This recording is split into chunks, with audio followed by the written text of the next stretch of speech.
नमस्कार दोस्तों, स्वागत है आपका अपने चैनल अल्टीमेट नॉलेज पर। दोस्तों, आप सब लोग इस बात को बहुत अच्छे से जानते हैं कि मायावती देश की राजनीति का एक जाना माना चेहरा है। और बात की जाए अगर यूपी की राजनीति की, तो यूपी की राजनीति में मायावती बहुत ही अहम और ख़ास मानी जाती है।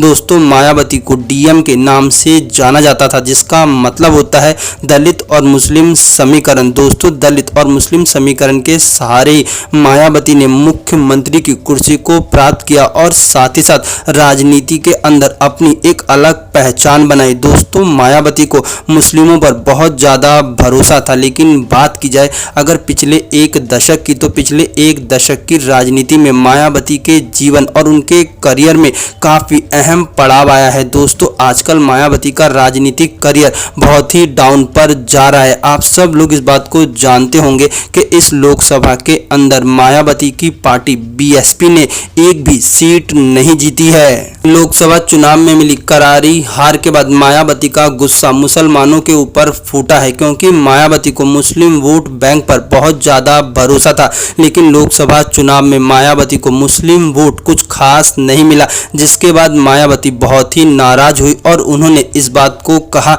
कि उन्होंने मुसलमानों को हमेशा ही उचित प्रतिनिधित्व प्रदान करने की कोशिश की है। इस लोकसभा में भी बीएसपी ने सबसे ज़्यादा 19 मुस्लिम प्रत्याशियों को लोकसभा का टिकट दिया था, लेकिन मायावती का कोई भी कैंडिडेट नहीं जीत सका, जिसके कारण से मायावती ने मुसलमानों के ऊपर बहुत बड़ा ऐलान किया और उन्होंने इस बात को कहा कि आने वाले समय में अब वो भी इस बात को अच्छे से सोचेंगी कि उन्हें मुस्लिमों को कितने टिकट देने हैं और कितना नहीं देना।